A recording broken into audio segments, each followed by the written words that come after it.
Hi, everyone, and welcome. It's MJ Casliner, and I would like to just bring you an update for October energy patterns. So, there's a couple of things going on, a mixture of energy. So, let's dive right in and see what it's all about this month.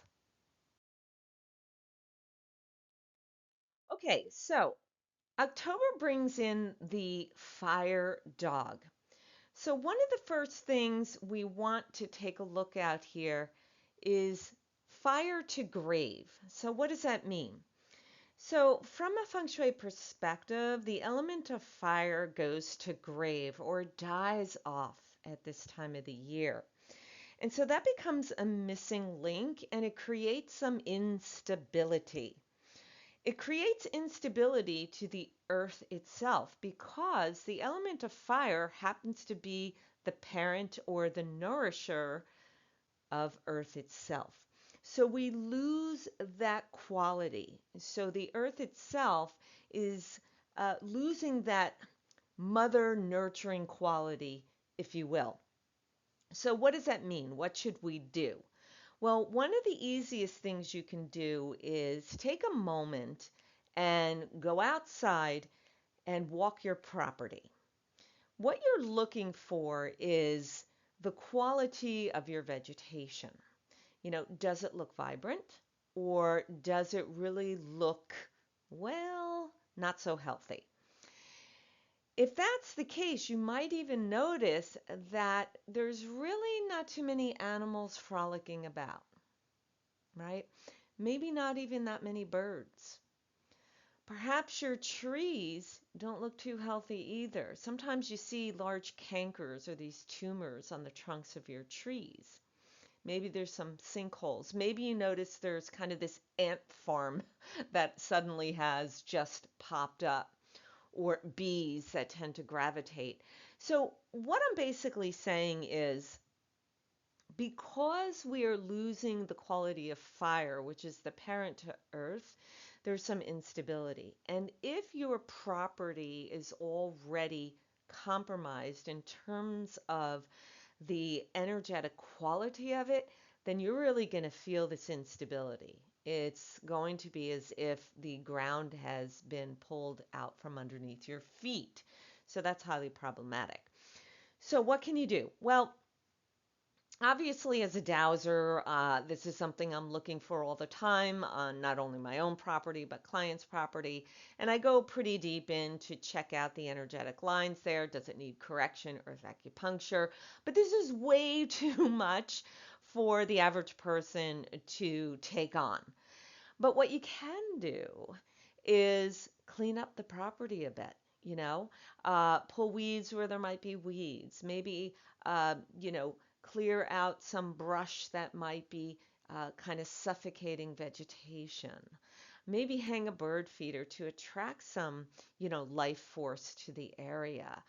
Maybe capture a little bit of lighting, outdoor lighting there.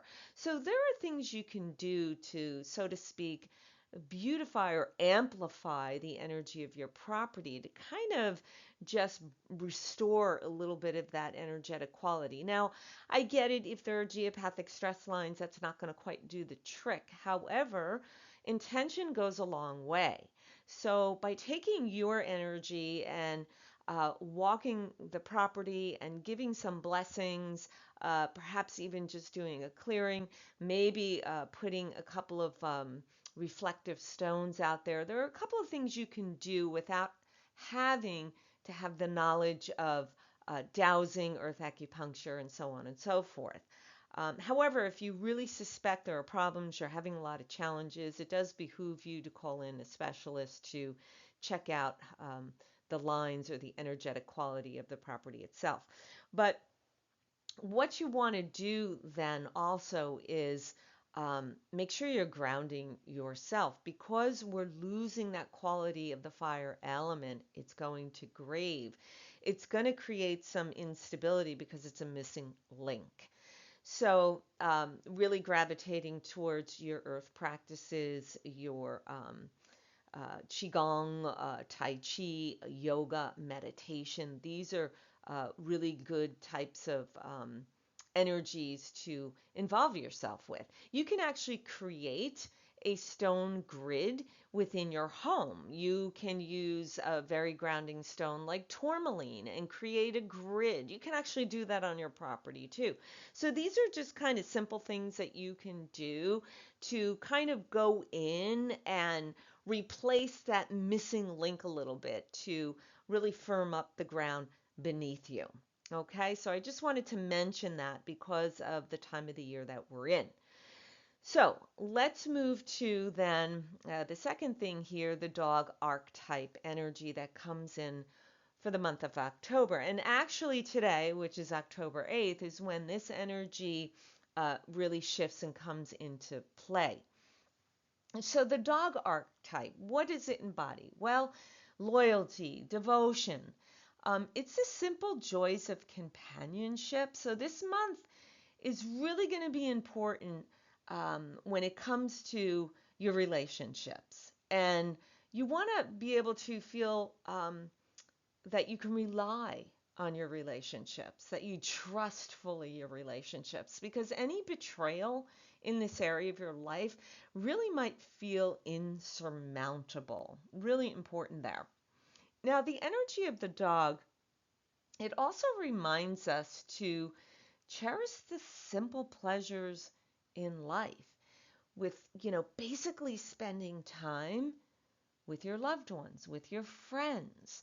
You don't have to do extravagant things.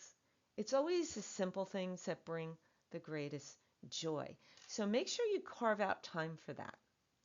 Now, it's also going to be important to set healthy boundaries this month. Sometimes we have difficulty saying no, and we're constantly placing the needs of others before your own needs. And what happens here is it leads to resentment. And resentment is a low vibration energy field. And when that happens, you begin to spiral down into this low vibration frequency. It's a cascade effect.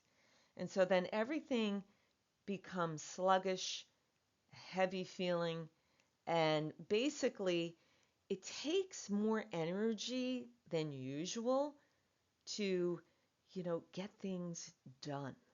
So you want to really create healthy boundaries here. That's really a reminder, that dog archetype energy telling us like, hey, be clear.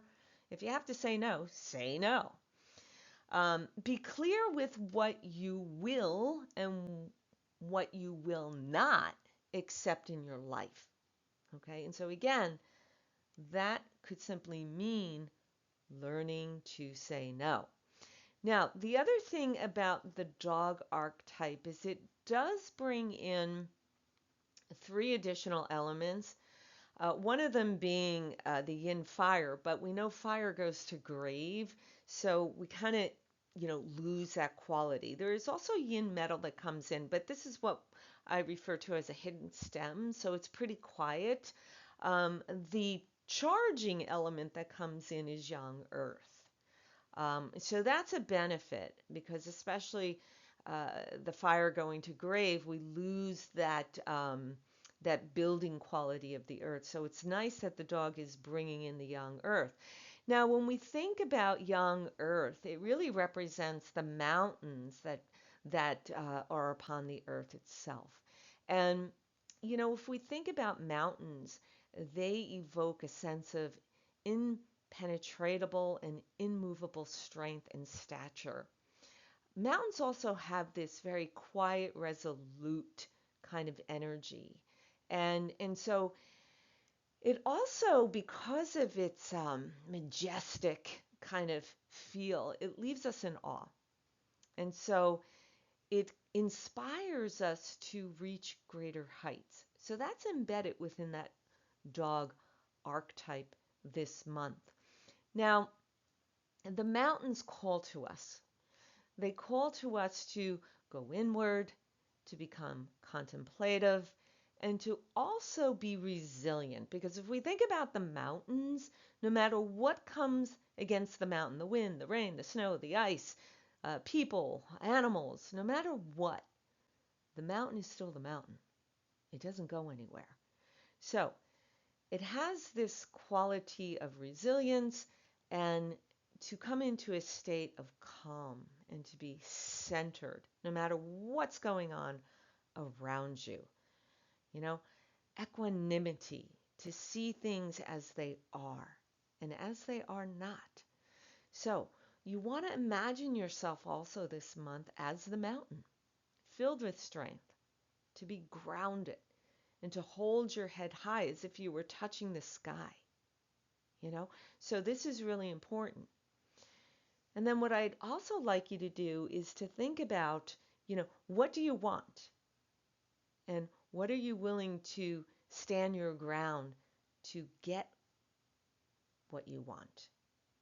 So it's really being solid in your belief and to embrace wholeheartedly. All right? Like no one can stand in your way. There goes those boundaries, right? Because you're like the mountain. You're standing like a rock. So this is really, really important this month. And then finally, I just want to tap into that we have the star that comes in, which is the 3 wood star, and it's in a young quality. So when I think about this star, it's about the mighty tree, the mighty oak, vertically stretching upwards, its branches reaching out and high to the sky, like the peak of the mountain, right? So it really has a very guiding type of presence, but strong root system. And that's important, especially that we lose that fire going to the grave. We lose that stability of the earth. So we really want to anchor ourselves as well as we can. Strong roots, it keeps us very, very strong. And so when that happens, we're able to withstand anything that's coming our way. It's like the rock of that mountain, right? So it teaches us to develop strength of character. So really, really build on our character. And once again, that comes back to having strong boundaries. And this quality of this star, it really encourages us to work very diligently this month, okay? And to really stave off that procrastination. So it gives us that ability to have a strong will and to believe that we can transform, ideas that we may have that's out in the ethers, and we can actually bring it into reality here. So this is a really, really important dynamic energy of this star energy that does come in. So it can be also what I say very raspinarious, this energy. So we just want to tame it a little bit as well. Okay. And when you ground yourself, that will be helpful here. So that bodes well. So this month, we want to create those boundaries, be devoted to the simple joys, companionship, spend time with friends and family, hone in on the simple things that's going to bring you the greatest joys, and really set those boundaries, because otherwise you're going to feel resentful, and that's going to take you into a low vibration frequency, which is way too heavy. Just be clear with what you want.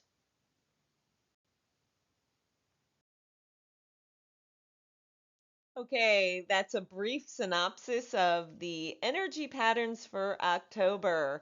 If you want to delve into more energy patterns for yourself personally, feel free to visit my site, mjkasliner.com. Namaste.